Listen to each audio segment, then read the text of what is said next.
지성의 광장에서 올린 진리 사도행전 17장 바울의 아레오바고 설교. 바울은 1세기 문명의 중심인 아레오바고에서 그리스인들을 향하여 십자가 복음을 전하고 있다. 사도행전 17장에 기록된 바울의 아레오바고 설교는 초대 기독교 선교 역사상 가장 지적이고 극적인 장면 중 하나로 기록된다. 그 무대가 된 아테네는 단순한 고대 도시가 아니었다. 그곳은 소크라테스, 플라톤, 아리스토텔레스의 사상이 태동하고 논해진 서구 철학의 산실이었으며 당대 최고의 지성과 수사학, 예술이 집결된 문명의 심장부였다. 바울이 그곳에 도착했을 때 그의 영을 격동시킨 것은 도시의 장엄한 건축물이나 철학적 명성이 아니었다. 사도행전 17장 16절에 따르면 바울의 눈에 비친 것은 온 성의 우상이 가득한 것이었고 이는 그로 하여금 회당과 시장을 넘어 아테네의 최고의회인 아레오바고에 서도록 이끌었다. 그의 앞에는 당대의 지성을 대표하는 에피쿠로스 학파와 스토아 학파 철학자들이 자리하고 있었다. 그들은 새로운 사상에 대한 지적 호기심과 동시에 날카로운 이성으로 무장한 비판적 청중이었다. 유대교의 율법이나 구약의 예언에 대한 사전 지식이 전무한 이들에게 예수와 부활이라는 지극히 유대적이고 구체적인 복음의 내용을 어떻게 전달할 것인가 하는 문제는 바울에게 주어진 가장 큰 과제였다. 여기서 바울이 전개한 설교는 단순히 한 편의 연설을 넘어 이질적인 문화와 세계관을 마주한 복음이 어떻게 소통하고 변증될 수 있는가에 대한 신학적 원리와 전략을 담은 완벽한 청사진을 제시한다. 그것은 청중의 세계관 속으로 깊이 들어가 그들의 언어로 접촉점을 찾고 그들의 논리를 통해 그들 사상의 한계를 드러내며 마침내 타협할 수 없는 복음의 절대적 진리로 나아가는 치밀하고도 담대한 신학적 여정이다. 아레오바고 논쟁이 가진 핵심들은 다음과 같다. 첫째, 바울이 제시한 창조 신학은 그의 설교의 보편적 출발점이다. 바울 변증의 첫 단계는 탁월한 전략적 선택에서 시작한다. 그는 유대인의 메시아, 율법, 원죄와 같은 기독교 내부의 개념으로 설교를 시작하지 않았다. 그랬다면 이는 시작과 동시에 소통의 단절을 초래했을 것이다. 대신 그는 모든 인간이 공통으로 경험하고 사유할 수 있는 가장 보편적인 토대, 즉 세상과 창조에서 논의를 출발했다.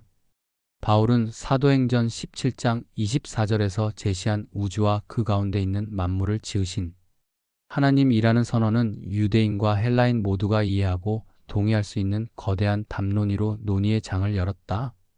이는 신학적으로 일반 계시를 복음 전파를 위한 핵심적인 교두보로 삼은 것이다. 바울은 이 짧은 선언을 통해 당시 아테네 지성계를 양분하던 두 철학 사조의 신관을 동시에 논파한다.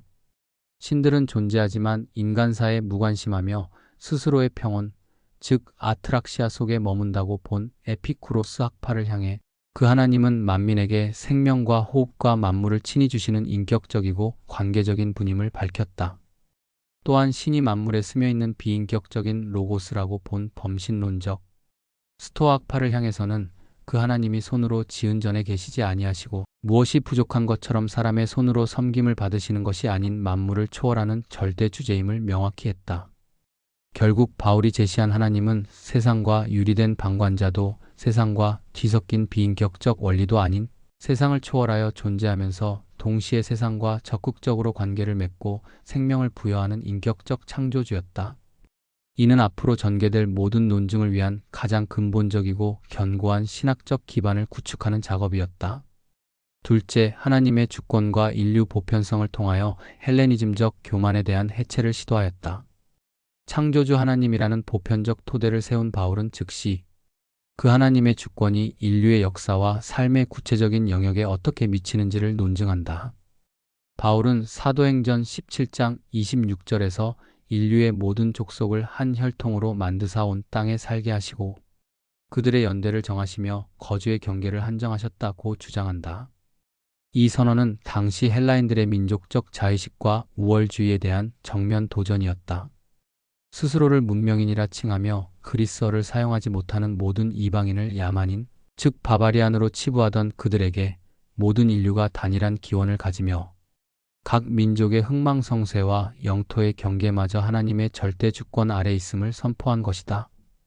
이는 인간이 세운 민족적, 문화적, 지성적 경계를 허물고 모든 인간을 창조주 하나님 앞에 동등한 존재로 세우는 혁명적 인류학을 제시한 것이었다. 나아가 바울은 하나님의 이러한 주권적 통치에 분명한 목적이 있음을 밝힌다. 사도행전 17장 27절에 따르면 그 목적이란 다름 아닌 사람으로 혹 하나님을 더듬어 찾아 발견하게 하려 하심이다. 즉 하나님의 섭리는 인간을 맹목적으로 지배하기 위함이 아니라 오히려 인간이 자신의 근원인 창조주를 찾고 발견하도록 이끄는 사랑의 초대로 기능한다는 것이다. 이 지점에서 바울은 사도행전 17장 28절에서 청중에게 친숙한 그들의 시인 아라투스와 클레안테스의 시구를 인용하여 우리가 그의 소생이라 말하는 탁월한 소통 능력을 보여준다.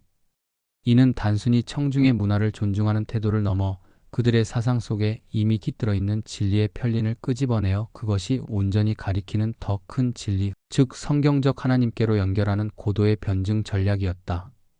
셋째, 바울은 우상 숭배의 논리적 모순과 왜곡된 영적 갈망을 지적을 통하여 보편적 창조, 신앙과 하나님의 주권이라는 두 개의 거대한 신학적 기둥을 세운 바울은 이제 아테네의 구체적인 현실, 즉 우상 숭배의 문제로 논의의 초점을 옮긴다.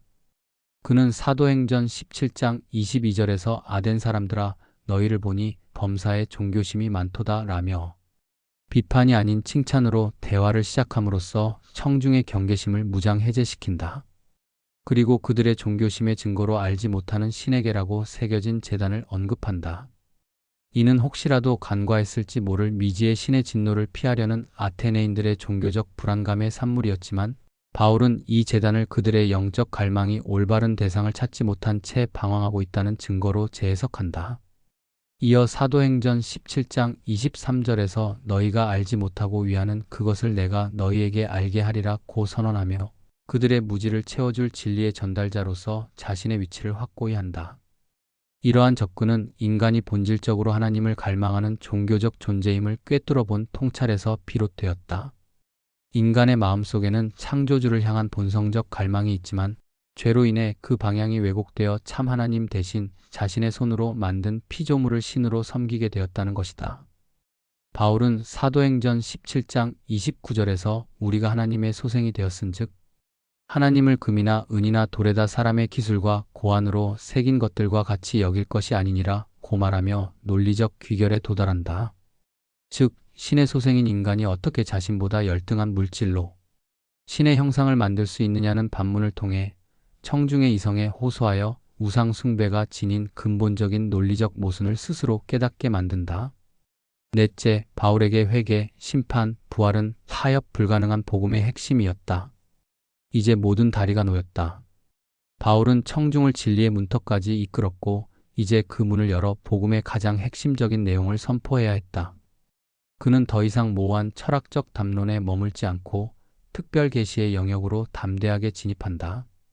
사도행전 17장 30절에서 알지 못하던 시대에는 하나님이 간과하셨거니와 이제는 어디든지 사람에게 다 명하사 회개하라 하셨으니 이는 인류 역사에 있어 결정적인 전환점이 도래했음을 알리는 선언이다. 더 이상 무지는 변명이 될 수 없으며 모든 인간은 하나님 앞에서 자신의 삶의 방향을 전적으로 돌이키는 회개를 요구받는다는 것이다. 이 회개의 명령은 필연적으로 공의로운 심판의 경고와 연결된다. 하나님은 자비로운 창조주일 뿐만 아니라 역사의 마지막에 모든 불의를 바로잡으실 절대적인 심판주이다. 그리고 그 심판의 대리인이자 기준으로 정하신 사람, 바로 예수 그리스도를 지목한다. 그렇다면 이 모든 선포가 한 유대인의 사상이 아닌 우주적 진리임을 어떻게 신뢰할 수 있는가? 바울은 그에 대한 궁극적이고 객관적인 증거로 사도행전 17장 31절에서 그를 죽은 자 가운데서 다시 살리신 것, 즉 예수 그리스도의 육체적 부활을 제시한다. 영혼의 불멸은 믿었을지언정 물질적 육체의 부활은 어리석고 혐오스러운 것으로 여겼던 헬라의 이원론적 사상에 이 부활의 선포는 가장 큰 걸림돌, 헬라어로 스캔달론이었다. 그러나 바울은 바로 이 지점에서 한치의 타협도 보이지 않았다. 부활은 추상적 관념이 아닌 구체적 역사 속에서 일어난 사건이며 예수가 바로 하나님이 정하신 구원자이자 심판주라는 사실을 확증하는 가장 확실한 표징이기 때문이었다. 결론적으로 바울의 아레오바고 논쟁은 시대를 넘어선 복음 변증의 원형을 제시하고 있다. 바울의 설교는 결국 조롱과 유보, 그리고 소수의 믿음이라는 세 가지 반응을 낳았다. 비록 즉각적이고 대규모적인 회심으로 이어지지는 않았지만 이 설교는 당대 최고의 지성, 한복판에 복음의 씨앗을 심었다는 점에서 그 무엇과도 비교할 수 없는 선교적 성공을 거두었다. 더 나아가 이 설교는 21세기를 살아가는 우리에게 복음이 낯선 문화와 세계관을 어떻게 마주해야 하는지에 대한 영원한 청사진을 제공한다.